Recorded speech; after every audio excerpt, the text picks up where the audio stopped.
You made a video about paraphrasing the title if you don't mind, but Mm. about boring.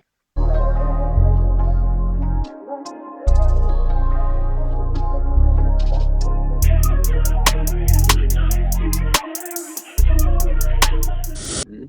Boring in a relationship or just dating a boring person. And one of the things I kind of related in the dating game is because I was told I was boring. I really wasn't trying to be all at the clubs and the bars all the time, but Mm. there was a time in life where it's like, okay, if that's where all the ladies at, I'm gonna go there. But what ended up happening is when you're having conversations with people about what you do, what your interests are, and you're trying to like make a good first impression, it's Mm. like, dang, he's kind of dry. Like you don't go nowhere, and I'm really not a traveling person. Like Mhm. I know a lot of women, they like to go to Chicago, New York, take selfies and stuff in Times Mhm. Square. I didn't care about any of that. you know, Me, I'm a bookworm. I like watching movies. I like to go play ball, go work out, kick it with the boys, play shoot pool. I'm into sports. I don't Mhm. care about traveling. I just never cared about it. We have ladies who are everywhere. They are popping on social media where they show them Mhm. what their lifestyle is. Like they're always traveling, they always in the club, they always partying, they're always out. But now what I want to talk to you is like, okay, but not every dude is really trying to be out there like that. Some of us are Mhm. just trying to concentrate on, the bag, our Yeah. purpose. We both have platforms. Sometimes we put all of our energy into something like this, what we're doing here. So we always don't want to roll out somewhere. Sometimes, like, I'm busy, I'll hit you back. So, Right. what I wanted to ask you is, as a coach, when women run into these type of men who may seem dry because they are so laser focused on their purpose or whatever they just are interested in, what do you have to say to the ladies like, yo, he's not boring. He's just busy and passionate about what he got going on. The reality for a lot of people who work hard, whether you're literally famous, like, you're a Kevin Hart, like you're like somebody who's like on top of the world, or you're just somebody who finished school or is in their early 30s starting a business. When you're laser focused on what you want to accomplish, like, I think it always comes secondary. Like, it's funny because the way my wife kind of came into my life, I was literally in the middle of running my business, and this is going back like 15 years ago, and on my grind, like hustle, move out of state, putting in the work. I was literally not focused on women. I had a few women I was talking to at the time, but for me, I think the biggest thing was just like, all right, man, I need to get this straight because I love, of course, I love hip hop music. They always said the women come with it, right? And I was 22 years old at the time, Mm-hmm. so it was important, or 21 years old at the time, so it was important for me to put myself in a position to win, man. And that was all that really mattered at the time. She hit me up out the blue, like, hey, like, let's kick it. And I think one of the things that grew from that was she respected the hustle. So I believe that women do respect the hustle when they meet a man, because I'm similar to you, bro. Like, like I am literally always working. Like, I am always like trying to find a better way to post. I got coaching sessions, I got a website, I got all of these things that I'm working on simultaneously. But I always know I'll make time for the woman. I always know I'll make time because I know that that's what's important to her. It's what's important to me, but I'm not going to change who I am. And I believe that the right woman respects that. She respects you for your hustle. She respects you for the time that you invest into what you're doing, no matter how nitpicking it might seem sometimes. All of those are more so, as my mother used to tell me when I was younger, like, a woman's always going to test you. She's always going Mm. to make sure that you got that strength.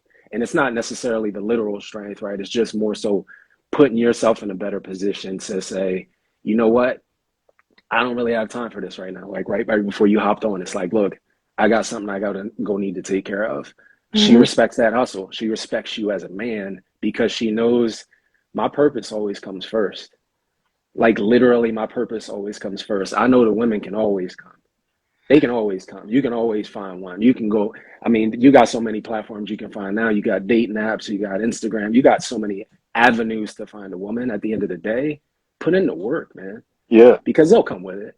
You know what I mean? And it's not even that you're the most powerful man in the world. It's just you putting in the work on your grind and your purpose, because then you, as a man, you feel fulfilled. Like, and when you're fulfilled and you're confident, that confidence shows, man. Regardless of if you don't want to go out to go grab 5 drinks or hang out at the bar, or stay in the club till 2 a.m., that's irrelevant. I think if you're working on the things that are internal, right? I always say this is an inside job. This is an inside job, man. Like, this isn't something where somebody's going to come kick you. She's not going to come. If you got to get motivated by going to go find a woman, you chasing, you hustling backwards. That's not the way we do it. Put in Right. the work. That'll come secondary.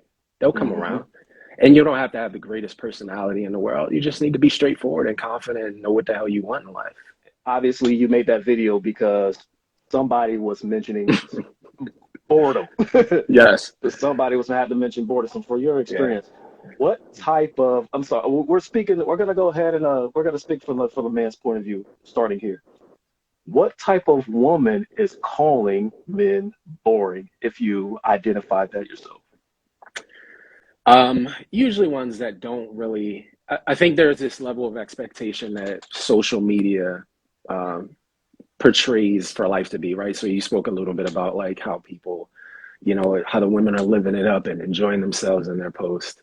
And a guy may be a little bit more passive. He may be a little bit more laid back. It may be just him chilling with the friends or going out to grab a drink or chilling at home or whatever. At the end of the day, I think one of the biggest things that I see is just there's a misconception about social media in general. And I always say not everybody is what they post to be. Right. Um, it's not always as glamorous as it may seem. And a lot of that stuff, I think the glamorization of who you'd like to be doesn't really attract the person that you really want in your life, right? So you can't say, hey, look, I really want a man that's going to be strong and grind and support his family and take care of himself. But then on the flip side, you want to be out partying every single night. So which one is it, right? You can't have it both ways. And it's the same for a man. Like, if you want to be in the dating game, if you want to just be single, if you want to go enjoy yourself, be single. Yeah. Like, a relationship is not built for that type. Like, this is, it's funny. I was just watching a Chris Rock special a couple years ago, and he was talking about relationships, and he talked about the fact that, look, in a relationship, you're both there to serve. Ah, He's like, tambourine. yeah, Yeah. Yeah. sometimes you playing the tambourine, sometimes you're the lead singer. At the end of the day, can we alternate in that phase and put ourselves in a better position where we have the type of relationship where we can feed off each other's energy? If you're successful, I'm successful. So that's the way I've always looked at it. Like, and that's the way I think my wife has always kind of looked at it too. It's like, it's irrelevant what you want. I'm always going to push you to be better. I'm always going to push you to go kind of be a little bit better in yourself personally. But a relationship is not where you find happiness. A relationship is where you share in that happiness. Like, you're putting yourself there because, hey, look, I know I can bring somebody into this world, into this reality, and they're going to enjoy it just as much as I do. They're going to feed off of my energy. And yeah, we'll have our little tidbits and our little disagreements and arguments, but that's part of love, man, in my opinion. So, as far as you spoke about wives motivating their husbands, especially, to help bring the best out of them, is that taught? I don't, not necessarily. Like, I know when I was young, I didn't really have a father. I didn't have a father figure in my life. My older brother was he was 7 years older than me. Right. So it was never ingrained in me, like, hey, take care of your family and make sure this comes first. And, you should be providing and stuff like that. Like, my mom was providing, working Yeah. 3 jobs for 2 boys living in the hood like that.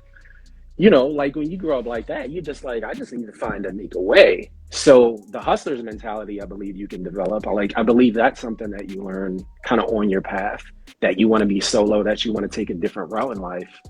But I don't think it's always necessarily you're putting yourself out there to be the leader. That you gotta, oh, hey, I have to lead this way. I have to run a bit. You could be successful in a career and Yeah. just be just as invested. You can not necessarily be a lawyer at that law firm. You could just be or be a partner at that law firm. You could just be a lawyer at that law firm. Like, Yeah. Just be you an can be asset. just, yeah, be, as long as you're being an asset and enjoying what you're doing, because there's always that voice that tells us, like, yo, man, you just go for it, man. Just put in the work. Just, you got this. Half the time we listen to it, half the time we don't. Half the time we listen to it, we start it, but we never finish it. So it's Mm-hmm. like, if I'm gonna do this, I'm gonna do it all the way. I'm gonna not do it all. Similar to a relationship. Don't get into it if you're not gonna invest in both sides. If you're not gonna Mm-hmm. invest the time, effort, and energy that it takes to make sure that it works. Because it ain't always, look, this shit is not like the movies. No. Like, it is not like some storybook ending where happily ever after you bought her some flowers and you guys just hold hands. Like, that's not the way this shit ends. Like, at the end of the day, it's hard ass work to be married or to be in a relationship. Like, and if you're not willing to do it, stay single.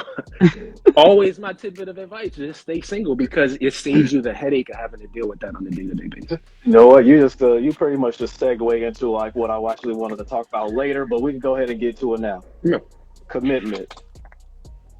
From what you're seeing, like if you probably notice, social media pretty much has a huge influence now when it comes to, single AF or marriage goals. This Mm-hmm. should be us. So are people really trying to look for like a committed relationship on impulse now? Like you said, if you really don't want this, like most women from what I hear, especially on trash talk, excuse me, TikTok, you hear a lot of girls say, do they want a boyfriend? Yes.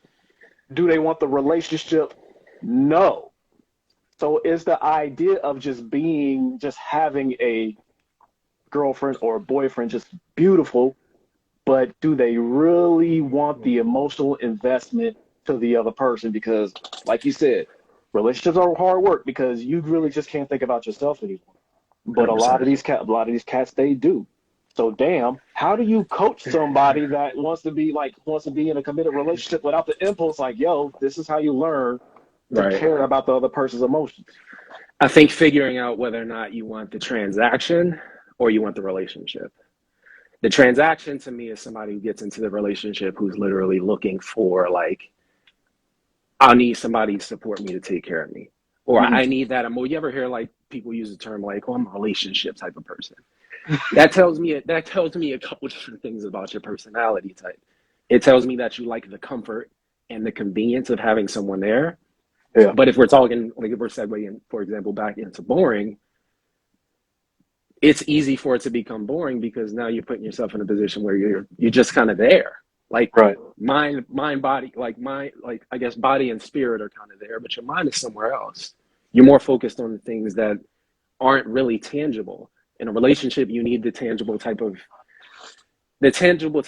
conversations that are necessary, like the tough ass conversations that are really uncomfortable to have, the honest conversations. Whereas in a relationship where it's just a transaction, it's just Mm-hmm. like, what can they do for me? Yeah, How can I get the most out of, and men and women? How can I get the most out of them that I possibly can? How can I get enough squeeze to get all of the juice out of this and to move on to the next one? So, are you looking for the transaction?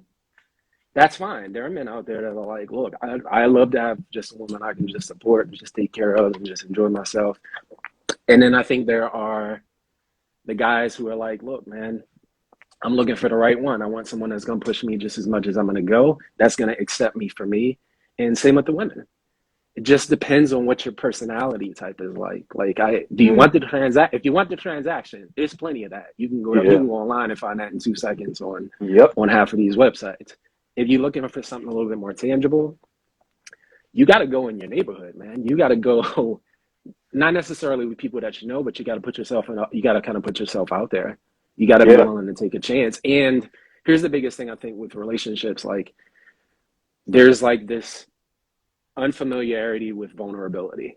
Like, I ain't a man Mm-hmm. if I show this side of me. Like, well, what the hell you gonna do 2 years from now when she do see that side of you? What are you gonna do, 5 years from now when you in that marriage and now they get to see the real you? You've been putting on all these fake ass shows Mm-hmm. about who and I actually just having this conversation with a friend. In a relationship, you can't be the person. I can't be loving you for who I think you are. Like, who are you? Who am I truly loving? And it's Right. easier for me to find that out in the beginning, to find that out in the first 6 months, year, than to find that out in year five. Like, damn, I don't even recognize you no more. It's kind of mind-boggling because I know some single people are out there like, what do you mean? Like, who are you? And then you got some people out there who's like, well, people change after marriage. So let's go ahead and stay right there. Now, once that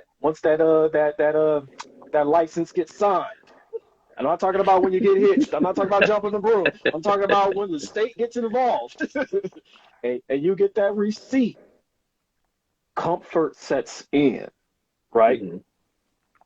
And then you end up feeling like, yeah, who is this? Who did I marry? But on the good side is this is what happens with us for the ladies. When men get married, we have a tendency to be way more purpose driven. Every woman, every wife that I knew, all had a story about how their man was trying to come up with all these money making schemes, whether they was going in multi level marketing, trying to start their own business with their boards. But Right. you've seen it. But it's like, Yeah. but why do we do that? Because we don't, I mean, we want to make more money, but notice like we're just driven all of a sudden. Yeah, babe, we get on us like, where are you getting this from? Like, where's all this, this hustle spirit coming from? Have you noticed that's what we morph into? I mean, a lot of ladies will be like, well, my husband, he just started being lazy and shit. But it's like, no, the majority of women notice their husbands get a whole lot more busy to the point where they think they're out there doing something they ain't supposed to be doing. But it's like, nah, they really trying to get another bag. But babe, it's just like, you don't have to do any of that. It's fine. What do you Hmm. have to say? What do you have to say for the woman that pretty much has an ultimate husband? Oh my God. Like, keep it like there seems to be like an imbalance sometimes where it's like, Yeah, hey, look, I'm gonna hustle just as hard as you're gonna hustle. And when a man sees that, he's intimidated by that. And that's yeah, not necessary. And obviously it shouldn't be, especially in 2022, it shouldn't be seen as a negative. yeah, But I think the personality types are gonna matter here because when you get a man who's successful in his own right. Not to say he's making, millions of dollars, but maybe he's making a good wage. He's making maybe close to six figures or six figures a year. right. And he puts himself in a place where his life, his family is taken care of. You need your woman to be just as driven as you. And that causes such friction sometimes because we see it as intimidated. We're intimidated. It's like, oh, I got to go harder. I got to go open up a third business. I got to go open up a fourth business. Whereas when we talked about that tambourine earlier, it might be your turn. Mm, So it might be your turn to push that individual that you're with, that you're dating and in that relationship with, or in that marriage with, for them to be their best selves. Now, granted, I'm not doing the work for you. You gotta hold your own slack in this relationship. And not to say that we need to make the same amount of money, right. but we need to be on equal footing as far as how we communicate and how transparent we are as far as if this is going to work, if you're going to work harder, just find time. Right? Like Yeah. I have a dedicated day each month to spend with my wife. Mm. One That's day my you said you yeah, said what you said one day each month? one day. I Oh wow. compromise. That's my compromise. Like literally just no work, no monitoring, no replying to comments, no Just DMing back, no coaching. wifey day Just only. yes, but it's an expectation.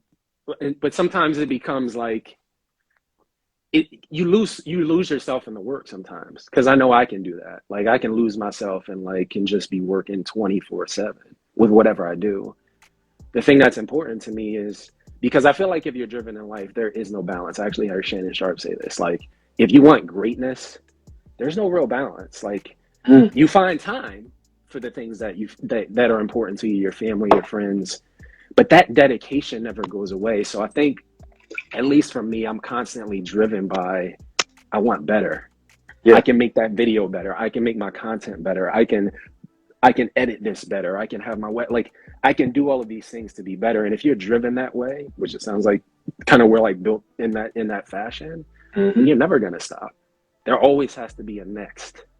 And Yeah. if you have a partner that supports that saw you at your worst, but is now also with you at your best, there's gonna be conflict. The same type Mm. of petty ass conflict you had when you first started, that started out really tiny, is now big ass conflict as you grow and you become busier or you open up that second or third business. It's Right. can we put each other on equal footing and understand when I win, you win. That's the biggest thing to me. You talked about triggers, and What's I your am trigger? I'm guilty of trigger. I have yeah, the T and PTSD is trigger. That's how it is with me because I've even told my wife I hate it when you say you're not listening. Like it infuriates me. And she would be like, "Why does that bother you so much?" And I'm like, "Why are you asking me if it bothers me so much?" Ladies, when you guys say something is bothering you, us, we're just like, why? Because our motivation is sex. I mean, I don't mean to speak for every guy, but we're not trying to mess up the bed. Okay, we're not trying to ruin the bed.